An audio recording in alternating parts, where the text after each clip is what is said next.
We will now find the maximum value of the function f of xy equals xy subject to the constraint x squared plus y squared equals 9. So here we consider the function f of xy equals xy as our objective function,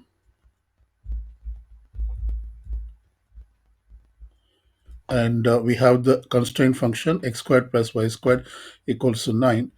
This can be written as g of xy. This is equal to x squared plus y squared minus 9. Using Lagrange multipliers, we say that the maximum or minimum value occurs when the gradient of f is parallel to gradient of g. That is, we write down this as a gradient of f is some lambda times of gradient of g. So this can be written as mathematically, gradient of f is the partial derivative of x, a partial derivative of f with respect to x, comma partial derivative of f with respect to y. So this equals the gradient of g multiplied with the lambda is lambda times of gradient of g with respect to x, that is g sub x, and lambda times of gradient of g with respect to y, that is g sub y. So we have this equation. Using this, we can determine the maximum value of the function f of xy. So first, we find the partial derivative of f with respect to x, that is f sub x, and this equals, so we have to differentiate this function with partially with respect to x, and when we do that, we get to y, and similarly, we find partial derivative of f with respect to x with respect to y, that is f sub y. So when we do that, we get fy equals x, and similarly, we can do the partial derivative of the function g of xy with respect to x as well as with respect to x. So I'm going to write down lambda times of g of x. So this equals lambda times of partial derivative of g with respect to x is 2x. So this becomes lambda times of 2x. And similarly, lambda times of gy. This equals lambda times of partial derivative of g with respect to y. So this is lambda times of 2y. We then use this equation. So as per this equation, fx equals lambda times of g of x. So that is f sub x. This equals lambda times of g sub x. So therefore, we have to equate these two. That is y equals lambda times of 2x. We can write down this as 2 lambda x. And similarly, if we equate these two equations, we will get x equals lambda times of 2y. We can write down this as 2 times of lambda y. So using this equation, I'm going to find the values of lambda. We solve for lambda, and this gives lambda equals y over 2x. And similarly here lambda equals, well, actually instead of lambda we can determine x and y corresponding. So let's do that. Just remove it from this equation. I'm going to solve for x. So this x equals y over 2 lambda, and similarly here I find y, so this y equals x over 2 lambda. So we now have this system of equations. We have this one relation and this one second, and we can also use the constraint equation, that is g of x comma y equals x squared plus y squared equal minus 9. So to find the maximum and minimum, we set up g of xy equals 0. So this will be another equation. So therefore, we have x squared plus y squared minus 9 equal to 0. Or otherwise, we can write down this as x squared plus y squared equals 9. So let's use this value of x as well as value of y and substitute into this equation so that we can solve for lambda. So I'm going to replace x by y by 2 lambda quantity square, and y by x by 2 lambda quantity square, and this equals 9. So let's solve this. This gives y squared by 4 lambda square plus x squared by 4 lambda squared equals 9. So we have a common denominator 4 lambda squared, so therefore we can combine this fraction, and this gives x squared plus y squared divided by 4 lambda squared equals 9. So we now solve for this lambda. So we can write down this as x squared plus y squared equals 9 times of 4 lambda squared. We already know that x squared plus y squared equal to 9. So we can replace this x squared plus y squared as 9. So therefore this becomes 9 equals 9 times of 4 lambda squared. We divide both sides by 9. So we'll be left with 1 on the left side. Using this, we can solve for lambda. So I write down 4 lambda squared equal to 1. This implies lambda squared equal to 1 4, or lambda equals plus or minus square root of 1 4, which gives plus or minus 1 over 2.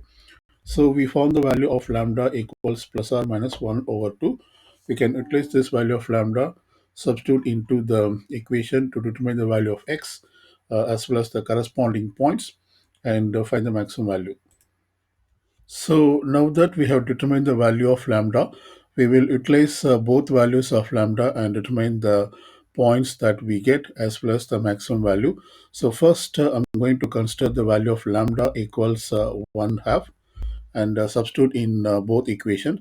So when lambda equals 1 half, we can plug it into this equation.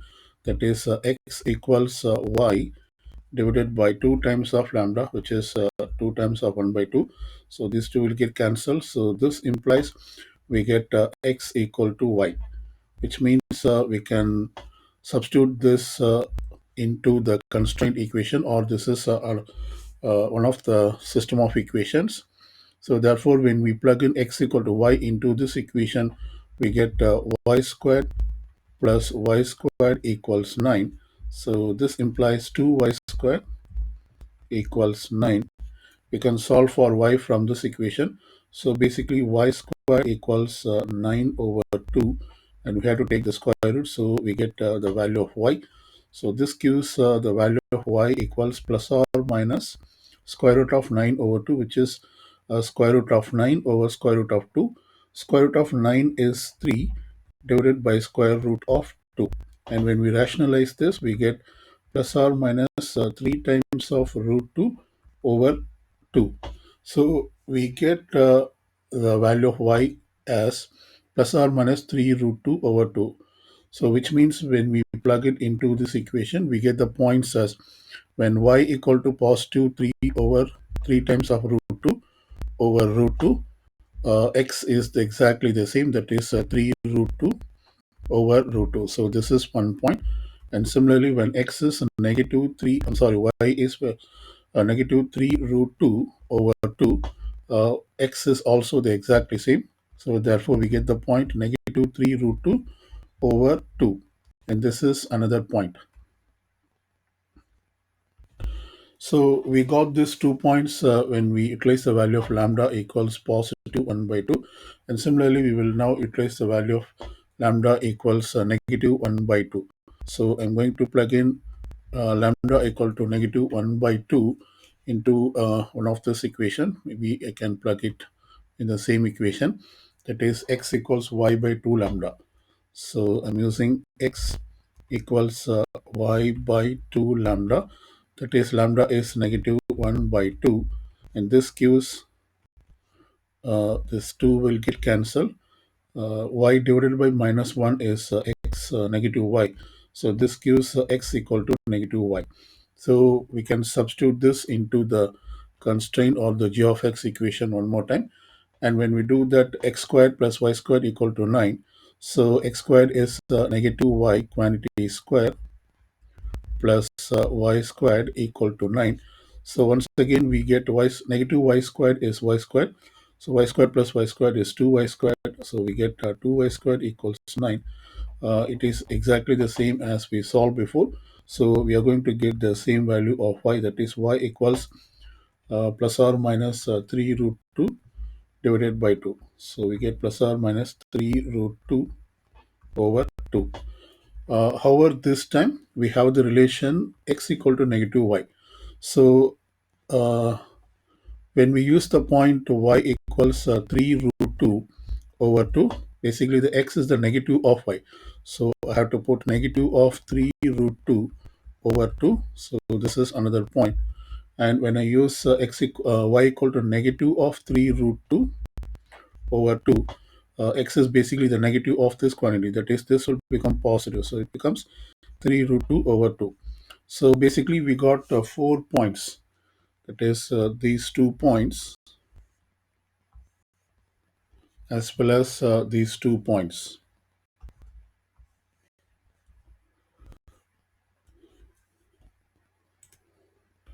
So here I have copied all the 4 points which we have just found, and using these 4 points we have to plug this points into the function to determine whether the point gives maximum value or minimum value. So first I'm going to plug in the first point. So basically we just have the function is we have to multiply x and y. So basically we have to multiply the values of x and y. So 3 times of 3 is 9, and root 2 times of root 2 is 2, divided by, in the denominator we have 2 times of 2 is 4. So this gives 9 by 2. And similarly, when we use this point, we have to multiply. So here all the numbers are exactly the same. However, we have the sign differences. So here we have a negative 3 root 2 over 2, comma negative 3 root 2 over 2. So we have two negative numbers. So once again, we are going to get 9 times of 2 divided by 4. This gives a positive 9 by 2. And here we have x is negative but y is positive. So when you multiply these two, that is x and y, we are going to get a negative of 9 times of 2 divided by 4, and this gives a negative 9 by 2. And similarly, for the fourth point, we will be getting the negative, that is negative 9 times of 2 divided by 4, and this gives negative 9 over 2. Clearly the maximum value is 9 by 2. So this maximum value occurs at these 2 points. So therefore we say that the maximum value of the function f of xy equals xy is 9 by 2,